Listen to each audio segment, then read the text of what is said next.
નમસ્કાર વિદ્યાર્થી મિત્રો, ધોરણ 10 નું હાલમાં જ રિઝલ્ટ ડિક્લેર થયું છે અને બહુ જ બધા વિદ્યાર્થીઓ A1 ગ્રેડની અંદર આવ્યા છે. આ બધા જ વિદ્યાર્થીઓને ખૂબ ખૂબ અભિનંદન. અને હવે શરૂ થશે આજા ફસજા.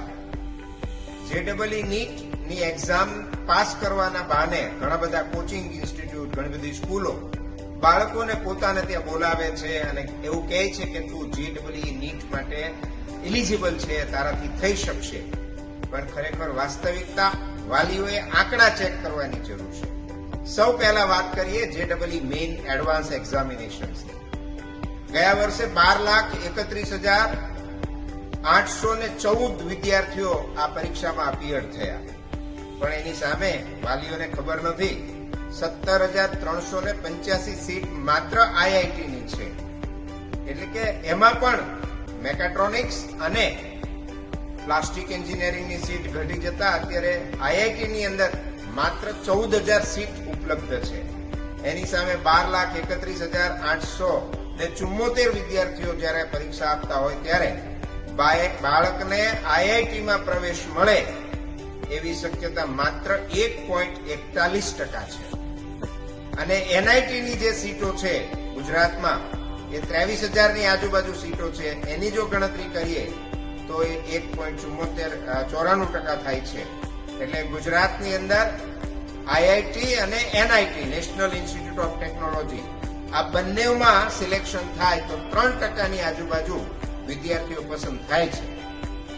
એનો મતલબ એવો થયો કે નામાંકિત કોચિંગ ક્લાસ, નામાંકિત સ્કૂલો હોય એમાં બાળક જ્યારે IIT ના નામે, JEE ની એક્ઝામના નામે, નીટની એક્ઝામના નામે પ્રવેશ મેળવે છે ત્યારે 100 વિદ્યાર્થીઓમાંથી માંડ 3% વિદ્યાર્થીઓ IIT અથવા JEE નીટ પસંદ કરીને આગળ વધે છે.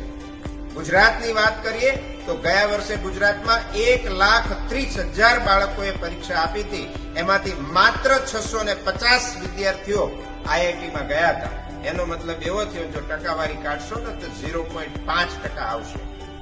આખા ભારતના રિઝલ્ટ બતાવીને કેટલાક કોચિંગ ઇન્સ્ટિટ્યુશન પોતાને ત્યાં બાળકોને આવવા માટે આમંત્રણ આપે છે. સ્કોલરશીપની એક્ઝામ આપવા માટે પછી બાળક એક વખત ત્યાં જાય, વાલી એમાં ફસાઈ જાય છે. હવે હું વાત કરું છું નીટની. તો આખા ભારતની અંદર નીટની પરીક્ષા પાસ કરીને મેડિકલ કોલેજમાં MBBS ની સીટ 1,06,000 છે. આ આંકડા કદાચ એમાં 100-200 સીટ પ્લસ માઇનસ હોઈ શકે. અને હવે નીટની એક્ઝામની વાત કરીએ તો આખા ભારતમાં નીટની એક્ઝામ માટે મેડિકલ કોલેજ MBBS માં 1,06,000 સીટ છે. 24 લાખ વિદ્યાર્થીઓ એમાં રજીસ્ટર્ડ થતા હોય છે. ગયા વર્ષે 23,81,833 વિદ્યાર્થીઓએ આ પરીક્ષા આપી. હવે વિચાર કરો, 23,81,000 જેટલા વિદ્યાર્થીઓ પરીક્ષા આપતા હોય અને 1,06,000 જેટલી સીટ હોય તો અંદાજે 4% વિદ્યાર્થીઓ MBBS માં જાય છે. એનો મતલબ એવો થયો કે 100 વિદ્યાર્થીઓ પરીક્ષા આપતા હોય તો એમને મેડિકલમાં, MBBS માં, પછી હોમિયોપેથિકમાં, આયુર્વેદમાં, ડેન્ટલમાં બધુંય મળીને સરવાળો ગણીએ ને તો 10 વિદ્યાર્થીઓથી વધારે કોઈ વિદ્યાર્થીઓ મેડિકલ લાઈનમાં જઈ શકતા નથી. મારે વાલીઓને એટલું જ ચેતવાનું છે કે જો બાળક ખૂબ હોશિયાર હોય અને હોનાર હોય, થ્રુ આઉટ હોય, આ વર્ષની પરીક્ષાઓને અનુલક્ષીને નહીં, એના ઓવરઓલ તમે એનું લાઇક અને ડિસલાઇક શું છે, એને શું ગમે છે, એના આધારે એને એની રીતથી કેરિયર પસંદ કરવા દેજો. અને આપને કાંઈ પણ મુશ્કેલી પડે તો લિયો સ્કૂલ ઓફ સાયન્સ એન્ડ કોમર્સની મુલાકાત લેશો. અમે તમને સંપૂર્ણ ગાઈડલાઈન આપીશું. સાથે સાથે અમે એપ્ટિટ્યુડ ટેસ્ટ દ્વારા આપના બાળક માટે કઈ કેરિયર સારામાં સારી છે એનું પણ અમે માર્ગદર્શન આપીશું. એટલે એડમિશનની ઉતાવળમાં, ગમે ત્યાં લાલચમાં બાળકોની ફી ભરી અને ફસાઈ ન જાવ એટલો જ આજના આ વિડિયાનો મારો હેતુ છે. Thank you very much.